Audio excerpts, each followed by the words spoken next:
Alô, alô, meu povo, vamos seguindo aqui, né? Infelizmente não deu para a gente continuar aquelas lives, a gente teve um probleminha com máquina aqui, mas a gente vai seguir fazendo a gravação dos vídeos e colocando aqui para vocês no nosso canal, beleza? Então, não deixa de acompanhar, não deixa de estudar, beleza? Você que vai fazer o concurso do DEPEN, que abriu aí na última terça-feira, dia 5, fica ligado que a gente vai estar soltando material aqui gratuitamente, algumas coisas sobre a parte de direito penal, processo penal, para vocês irem já se preparando enquanto essa pandemia aí não acaba. E assim que ela acabar, com fé em Deus, a gente vai estar iniciando turma aí para o DEPEN, beleza? Então, vamos começar aqui, né? Hoje a gente vai ver a primeira aula do nosso curso aqui de raciocínio lógico, tá?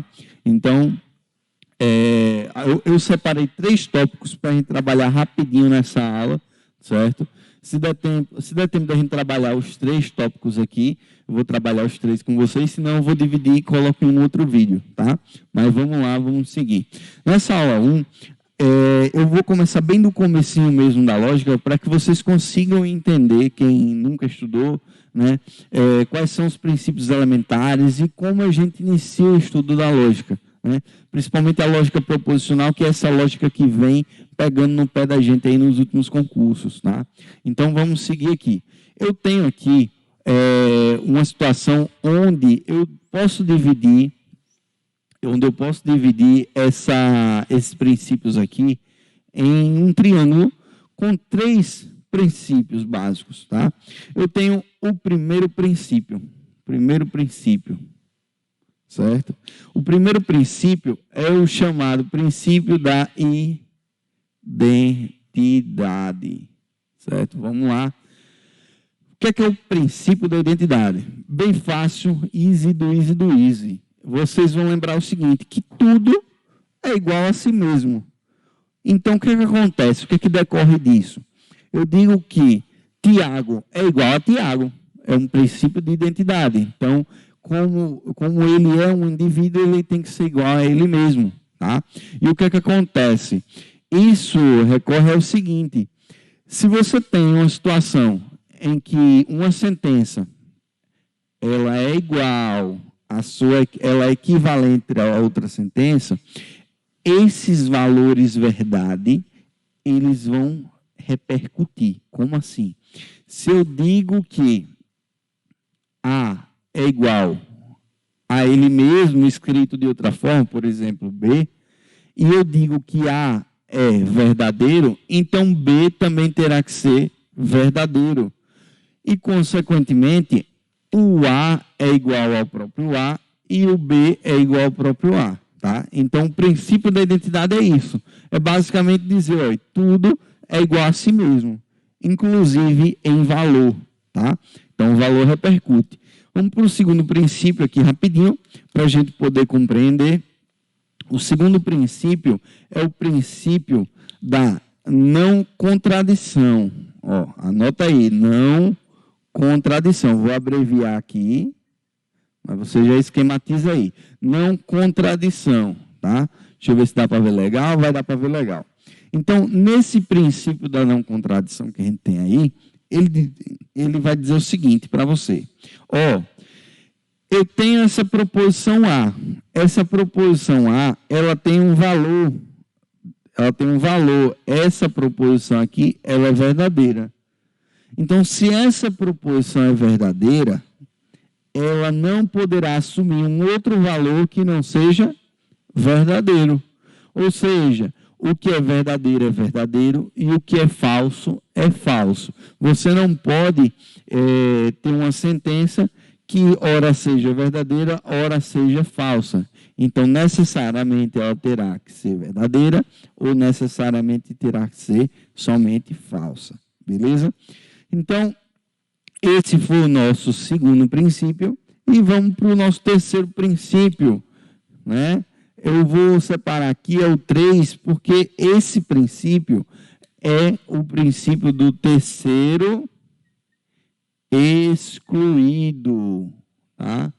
É o princípio do terceiro excluído. Então, o que acontece? Esse princípio do terceiro excluído é aquele princípio que diz o seguinte, ó, esse camaradinho aqui ou é verdadeiro ou é falso. Pode existir um talvez? Não. Na lógica, a gente estuda a lógica de uma maneira binária, né? Ou algo é verdadeiro ou é falso. Tá tranquilo?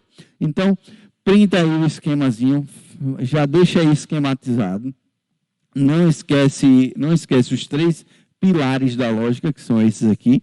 Por quê? Porque tem questões como, por exemplo, SES Gran Rio, CESP, Coppev, que e Fundação Carlos Chagas também, que cobram questões conceituais e muitas vezes estão envolvidas situações que envolvem isso aqui, ó, tá? Fundação Carlos Chagas, Coppev também gosta muito disso aqui. Então, fica ligado, não deixa passar e vamos seguir, tá? Uma vez que a gente estudou aqui os princípios, vou marcar aqui, ó, a gente viu aqui os princípios, tá ok? A gente vai entender o objeto de estudo da lógica. O que é o objeto de estudo da lógica, em específico da lógica proposicional, que é a lógica que mais cai no concurso público que você está se preparando, tá? A gente está trabalhando na lógica proposicional, né? Cada ciência ela vai ter o seu objeto de estudo. Então, na lógica proposicional, a gente lida com as proposições, tá? Mas antes eu preciso saber o que são as proposições, Tiago. Qualquer sentença ela é uma proposição, tá? Então, antes de a gente esquematizar aqui, vamos aqui, são proposições, certo? Antes de a gente esquematizar aqui, a gente tem que lembrar sempre, via de regra, proposição é sempre aquela sentença que você pode dizer se é verdadeiro ou se é falso, tá? Então, ela tem essa capacidade de você atribuir um valor lógico para ela. Então, fica ligado nisso. Quais são os tipos, né? Quais são os tipos aqui? Nós temos afirmações, de modo geral, né? A gente tem uma afirmação, ela é uma proposição. Exemplo, vamos lá. Tiago é professor. Tiago é professor. Eu estou afirmando uma característica sobre um sujeito definido, né? Aqui. Então, estou dando uma afirmação. Eu posso atribuir valor verdade aqui para vocês? Posso. O Tiago é professor? Verdadeiro. Eu tenho como atribuir. Tá tranquilo? Então, vamos para o nosso segundo casozinho aqui, que é o caso de negação. Então, vamos lá, negação. Exemplo clássico aí, para a galera entender, né? Eu não gosto muito desse exemplo, não, mas a gente vai usar ele, né? Eu sempre gosto de ser didático, mas quem vai gostar disso é o Guilherme. Eu coloco aqui, Palmeiras não tem mundial, certo? Palmeiras não tem mundial. Eu tenho novamente uma sentença declarativa aqui. Essa sentença declarativa, ela é uma negação, porque tem a partícula de negação, tá? E eu posso atribuir um valor lógico para ela. Isso aqui, eu sou palmeirense, isso dói, mas é verdade. Olha, chega a me arrepiei tudo, velho. É verdade, né? Vamos lá. Então, negação. Palmeiras não tem mundial. Eu posso atribuir um valor verdade? Posso. O sujeito aqui está definido, tem a partícula de negação e tem também um complemento, tá? Então, vamos seguir aqui para o nosso último exemplo do que é uma proposição. Expressões matemáticas fechadas. Expressões, deixa eu apagar aqui que ficou feio. Expressões matemáticas fechadas. O que é o fechado? Vamos lá. Gíria do malandro. Você chega pro cara e aí, velho, hoje à noite vai ter aquela cervejinha? Vai, pô, estamos fechado. Por quê? Porque está tudo certo, né? Se está tudo certo é porque você sabe que está tudo, né? Tudo ok. Você conhece todas as variáveis. Então, ó, quando a gente fala da expressão matemática fechada, a gente está falando daquela expressão matemática onde nós conhecemos absolutamente todos os componentes, todos os elementos. Por exemplo, eu tenho aqui 2 mais 7 igual a 14. Ó, 2 mais 7 é igual a 14. Eu conheço todos os elementos. Pô, Tiago, isso aí está errado, velho. Não, você está falando doidice. Lembra, a gente está falando de lógica. A gente não está falando de matemática aqui, propriamente dito. Então, o que é que eu posso dizer do viés lógico? 2 mais 7 é quanto? Né? Dá 9. Só que a sentença aberta aqui me deu essa condição. E ela me disse que é 14. Ah, beleza, isso é uma proposição. Por quê? Porque ela tem um valor lógico. O valor lógico dela é falso. Né? Se você botar isso aí no Excel lá, Excel tem uma função, né, que ela valida, né, essas igualdades. Então, beleza? Então, muito cuidado com isso aqui, porque essa questão aqui também é proposição. Tá? Agora, printa aí, esquematiza aí, tá? Está esquematizado, beleza? Vamos apagar aqui, agora vamos ver quais não são proposições, tá? Quais não são proposições. Vou acrescentar aqui o não. Não são proposições. Vamos lá. Paga aqui, Palmeiras não tem mundial. Deixa eu pagar logo isso para me esquecer, porque é muito sofrimento para o palmeirense, velho. É lasca, é complicado, muito complicado.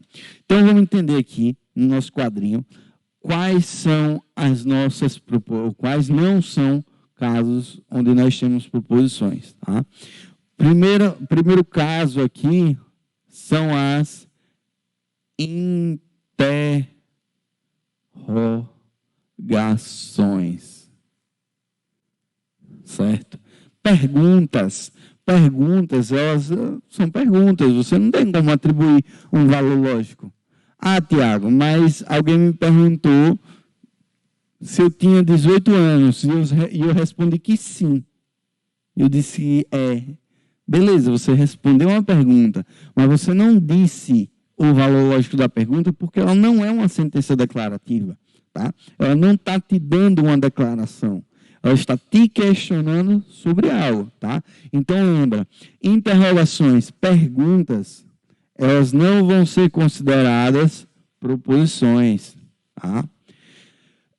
Outro caso são as exclamativas.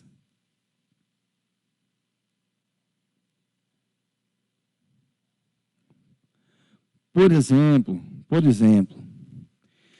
o cara diz, você está no trânsito, olha, exemplo específico, muito pertinente.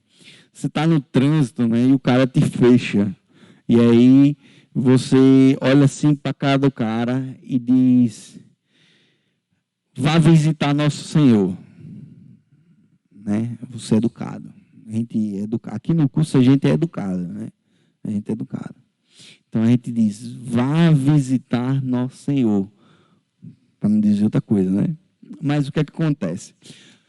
Quando você manda o cara visitar o cara, você está exclamando algo e também já deixa brecha para o nosso próximo exemplo, que são as imperativas. Certo?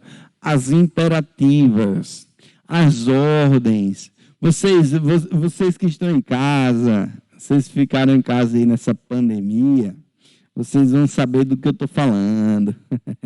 Vocês vão saber do que eu estou falando. O que é que acontece? Você está em casa, aí Jaqui, você vira o Jaqui, né?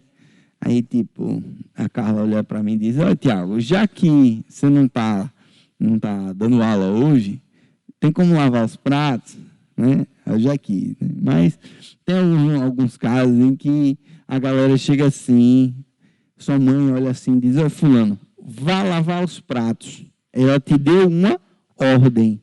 Essa oração, ela tem um tom imperativo, tá? Então, essas orações imperativas, né, que ordenam algo, elas não são consideradas aí, certo? Elas não são consideradas aí proposições, porque elas não vão ter valor lógico, tá?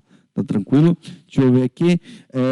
A gente também tem mais um último exemplo aqui, que são as expressões matemáticas abertas.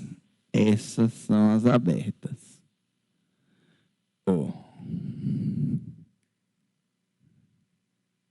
Essas são as abertas. Como é que eu sei o que é aberto? Fácil.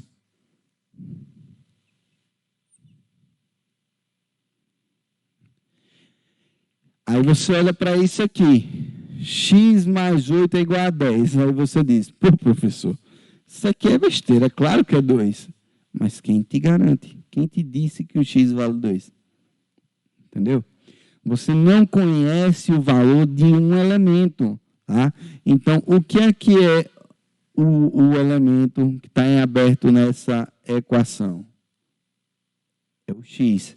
Então, sempre que você tem uma sentença onde existe um termo não definido, então, você tem uma expressão matemática aberta. Tá? Isso daqui você não tem como atribuir valor lógico. Muito cuidado, tá? Para não confundir.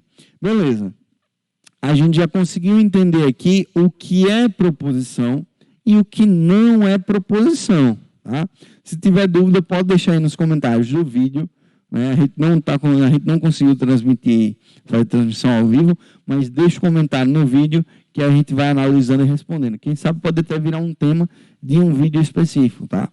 Mas vamos lá, vamos seguir. A gente já viu aqui quem são as sentenças propositivas, tá? E agora a gente vai estudar na nossa aula os tipos de proposição, tá? Que já é dando entrada é o prelúdio da nossa próxima aula, tá? Então, a gente já finalizou aqui, vamos para os nossos tipos de proposição, tá? São 2 tipos, são as simples e temos as compostas. Tem uma coisinha, certo, que eu fui aprendendo no peito e na raça, chamada núcleo. Tá? O que é um núcleo? Às vezes você tem uma frase muito grande, mas aquela frase ela tem somente um núcleo. Como assim? Oração você tem sujeito, predicado. Né? Tem um verbozinho ali e tal. Uma dica que eu sempre gostei de dar para os meus alunos, nenhum macete ele é 100%. Mas ele funciona em 90% dos casos. É você estar ligado no que é o verbo ou locução verbal. Você consegue identificar. Por exemplo, se eu digo que deixa eu ver o seguinte aqui. Eu fui ao cinema. Eu tenho aqui um núcleo, tá? Eu tenho aqui como é que eu sei? Eu tenho um verbo, aí tem o sujeito, tal, predicado, essas paradas. Tem a oração completa aqui. E aqui você olha para o verbo. Você tem um verbo apenas. Então, aqui é um núcleo, tá? Então, isso daqui, ela é uma proposição simples, tá? Tiago, mas tem situações que vai aparecer mais de um verbo e pode ser simples? Vai aparecer mais de um verbo entre aspas. Vamos lá. Por exemplo, Arthur está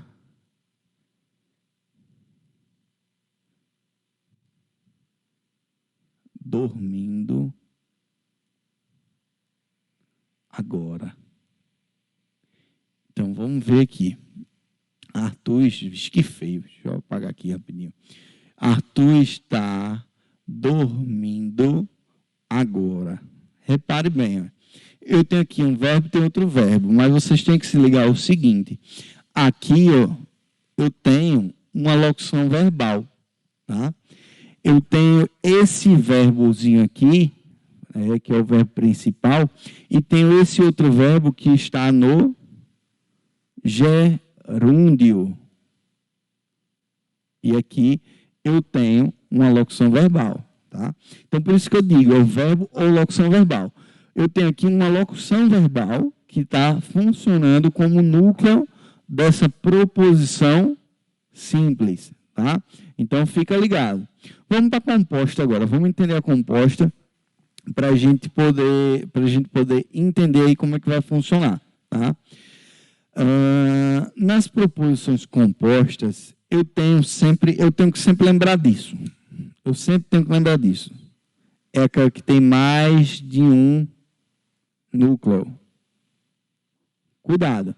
Não é você pensar, a proposição está grande. Não. A CESP teve uma das questões da CESP, eu vou ver até se trago para vocês no próximo vídeo algumas questões só sobre isso, tá? Mas a CESP colocou lá que sem resenha nenhuma, tinha 2 linhas a premissa.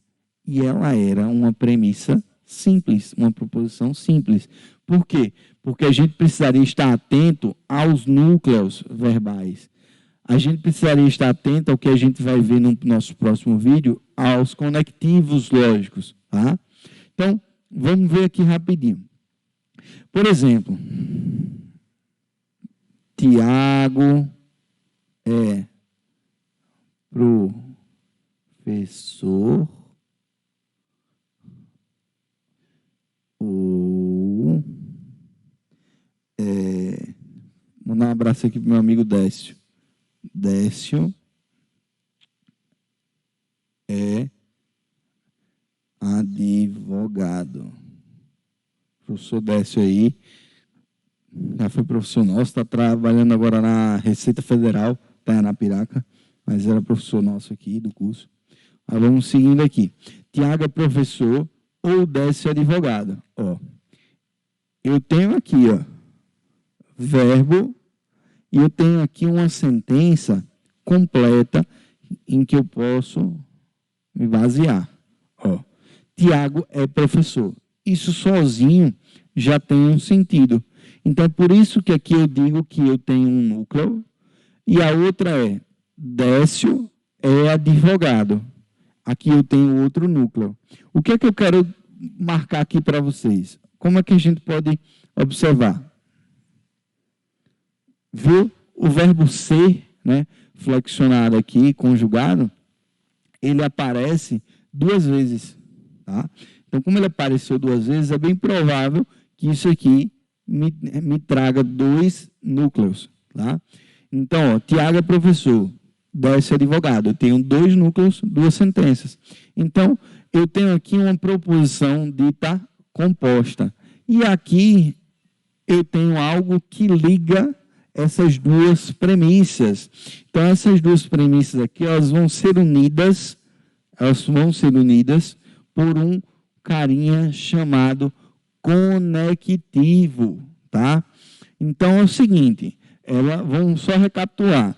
Ela pode ser simples aqui, nessas situações onde a gente tem apenas um núcleo, seja ele apenas um verbo ou locução verbal, e pode ser composta quando a gente tem mais de um núcleo, ou seja, mais de um verbo ou locução verbal, tá? Outra dica é você analisar se tem conectivo.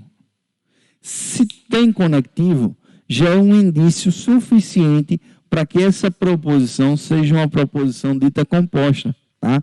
Por quê? Se ela é uma proposição composta, você já vai ver o conectivo, por quê?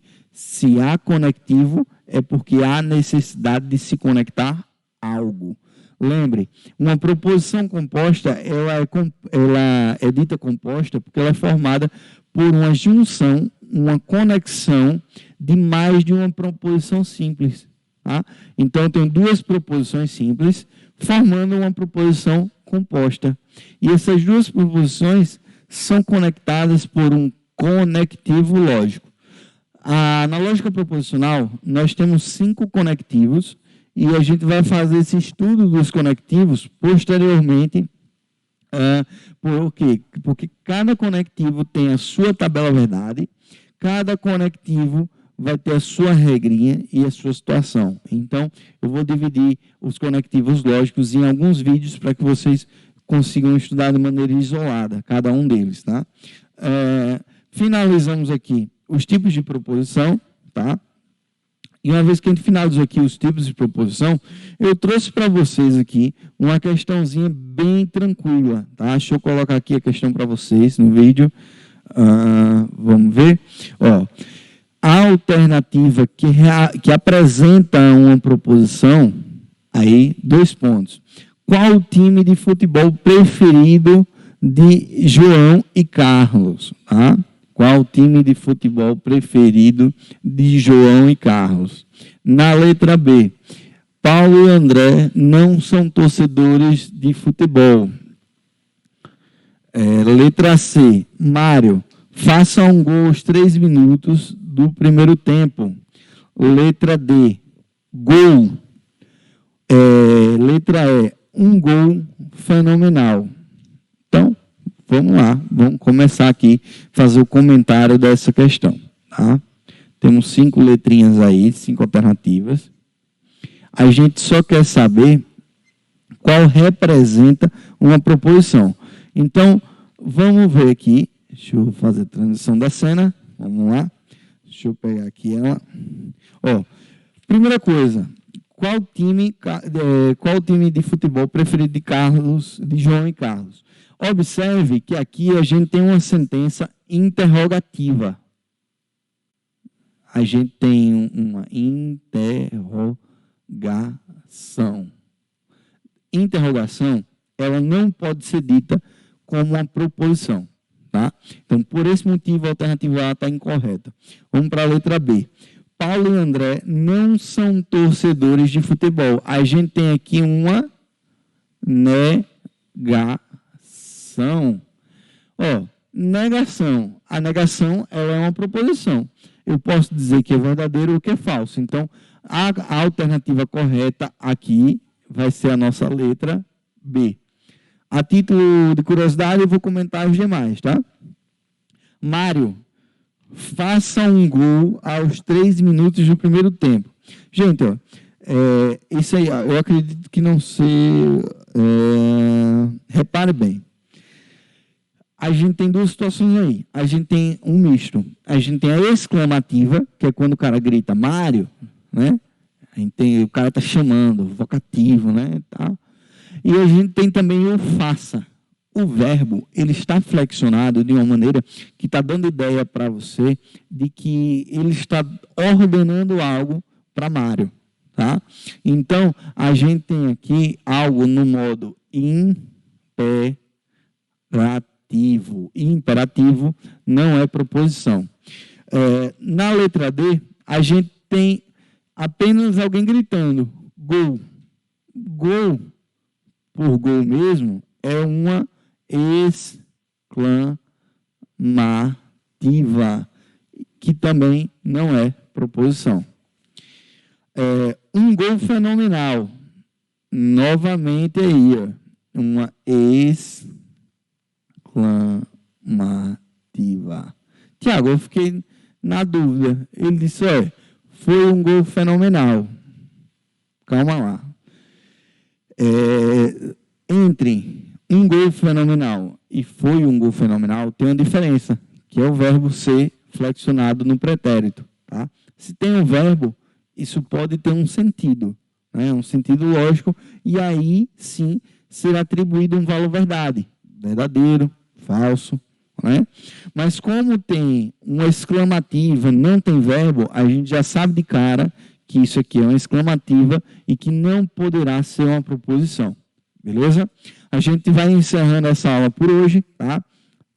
Vão acompanhando o material que eu vou passando para vocês através dos vídeos, tá? Lembra de se inscrever no canal, ativar o sininho e dar o like no vídeo para a gente continuar produzindo conteúdo para vocês, beleza? Falou, beijo, beijo, minha galera. Valeu, concurseiros de plantão. Até o próximo vídeo. Valeu? Tchau, tchau.